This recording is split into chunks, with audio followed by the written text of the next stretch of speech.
Hi there, you want to see something cool? We call it the Brothers and Solution. Could be Outstation 4.0 or Smart IoT or whatever you would call it. It's top-down managed of an HMI panel.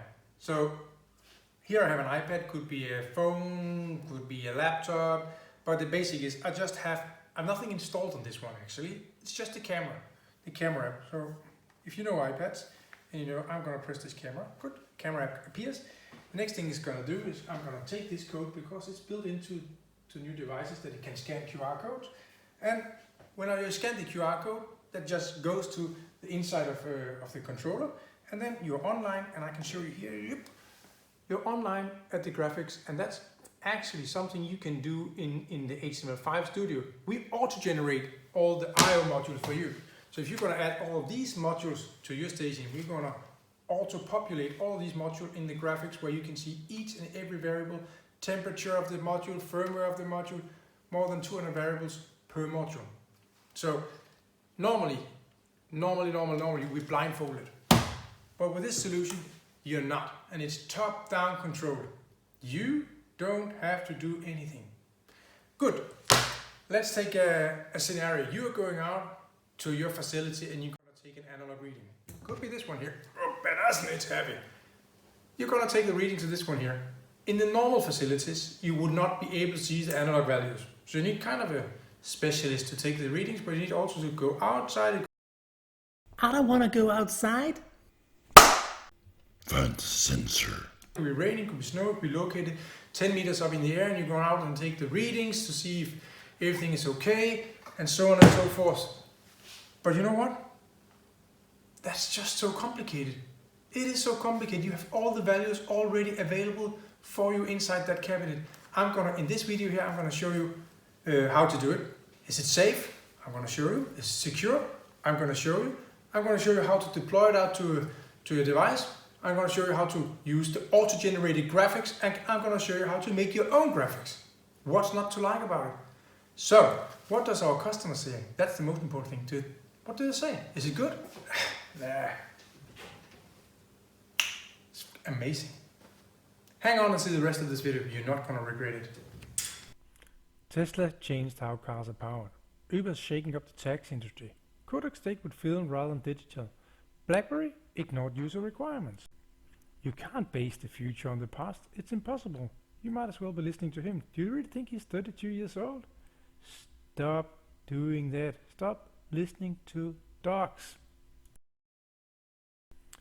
Let's get technical and see how it's all put together.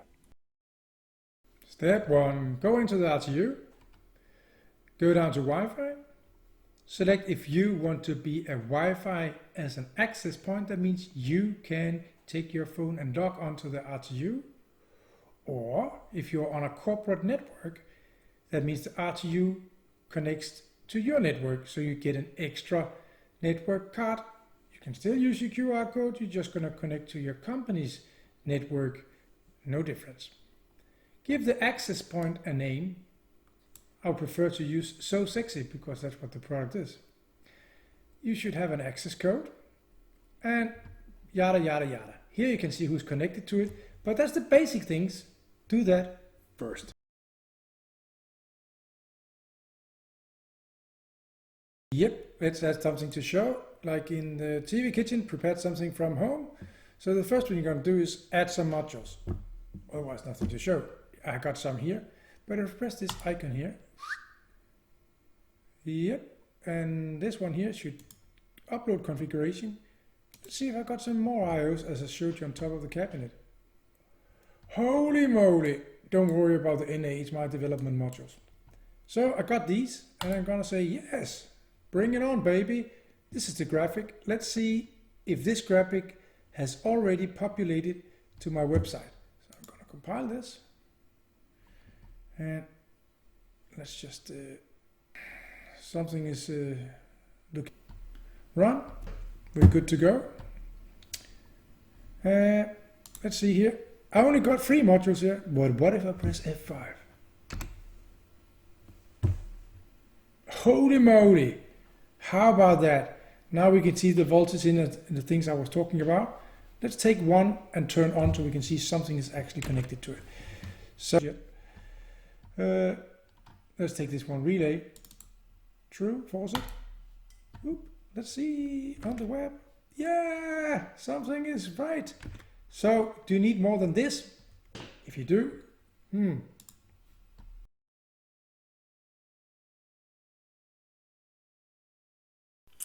let's add some graphics.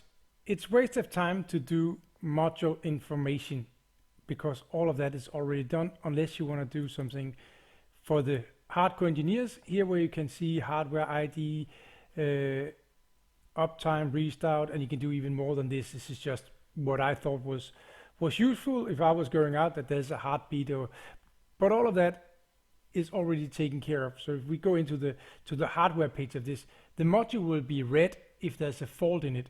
So it's really kind of unnecessary. But anyway, you can do that if you want to. We have function blocks for it, and if you press F1, you get all the information, what it can do. It tells you where to find the supply voltage in millivolts, the temperature, blah, blah, blah. We got heaps of those function blocks, so it's super easy to do. Just drag it in and make it fully automated. As you see here, you browse just the modules, and then it just takes the next number in the modules. You have one faceplate to 100 modules if you have that. That's super cool. But anyway, let's add something real. Let's take an analog button in here because we have an analog module on it, and we need some variables in our analog module here. It's to 65. It's probably cool. If there's an error, should we keep it? No. 4 to 20 is probably cool. Yeah. And we're gonna add some variables into the module as well. Set variables in module. I'm just gonna call it something I've done before, I think. RO. I'm gonna call it AO. Should be fine. Then we can find it. AO. Yep. So if I'm going into it's this one here. I need a variable to attach to this one. Is it AO? That looks cool. AO, and it's module 12 channel 0. How easy can it be? It goes from 0 to 10,000. That's a little bit. Let's go a little bit higher. Was it 64,000? Let's just put it somewhere. 30,000 should be fine. 30,000. That's all good. And let's see if we stop and download, because I have actually changed the hardware settings, so I have to download all of it. Luckily something went good, and I should be able to put it up here. And if we go to the online module, can we see it here? I think so. Then it's the last one here. You can see it's 15,400, and it looks probably all right. Let's give it some more throttle and see here. Now it's 20. So it is already on this dashboard here. It is already ready. But if you want to add something here where you can control something, that's super cool. Otherwise, it's ready made for you. This is links we put in here, and a link is now I'm online. I didn't want to do that. I want to show it in here. Stop this simulation here. In this one here, there's a link. You could pass a link to a PDF file or something else. It's quite common that you have your electrical drawings, user manuals and stuff like that. You load it onto the RTU, you've got plenty of space for that, and then you press the link and it comes up. You normally transfer all these things through secure FTP to the RTU. We can also do it through DMP3 file transfer. Lots of ways to doing that. It's more or less the imagination that does it. When you do your graphic, you don't have to change or to compile the logic, because now I'm just taking a variable and a button. I'm attaching this one to a relay output. This one looks handsome. Let's take him. Now I've not changed the logic, I've only changed the HMI. So without further notice, just hammer down the skull of the of the RTU. It already exists. Yes, it does. We're not there. Display page after download. Yeah, it's convenient. Then we can see if we have success or not. We should see the extra button. And there's the extra button.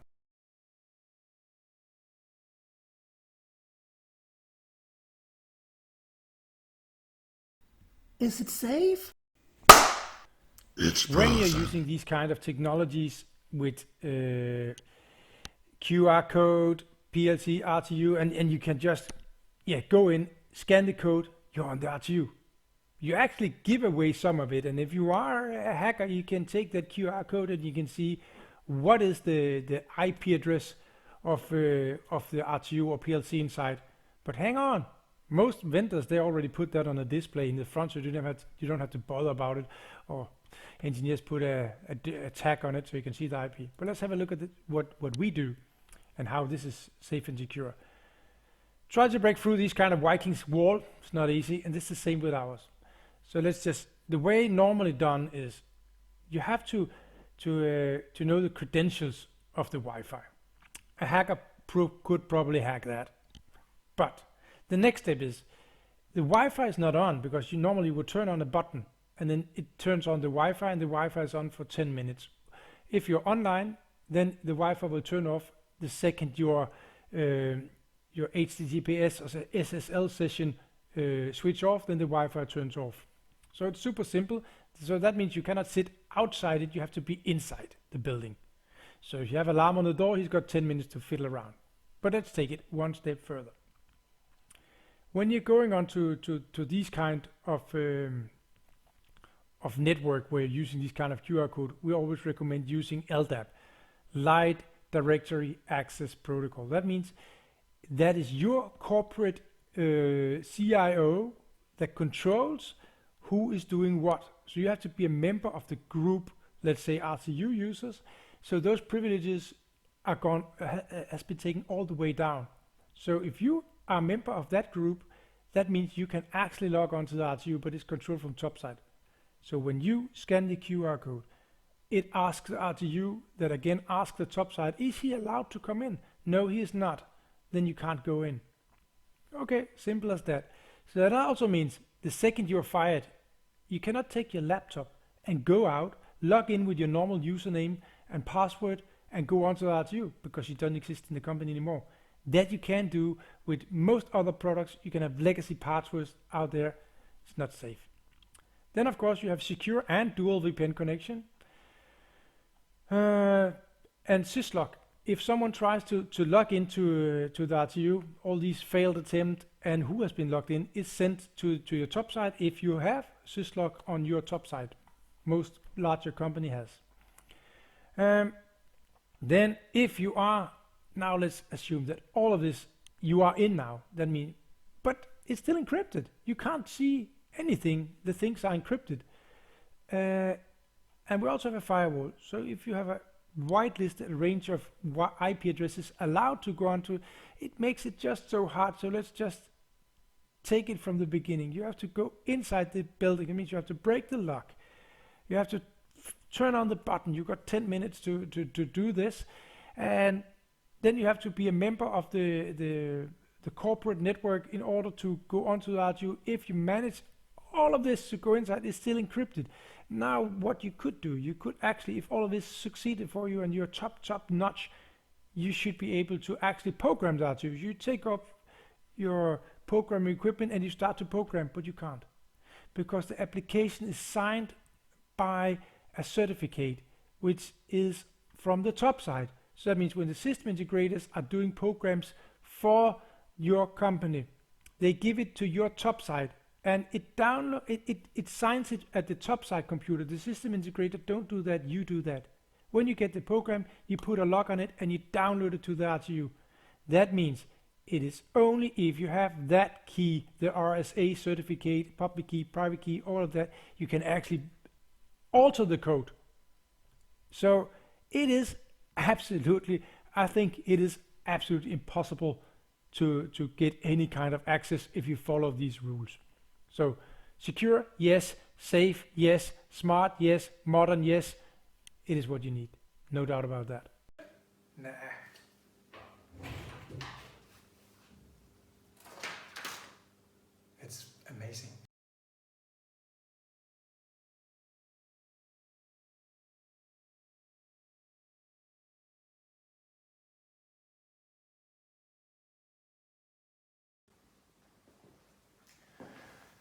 Should I turn on the alarm? Nah. Why bother when you got him? We look just alike, me and him. Big muscles, bright jaw, handsome guys.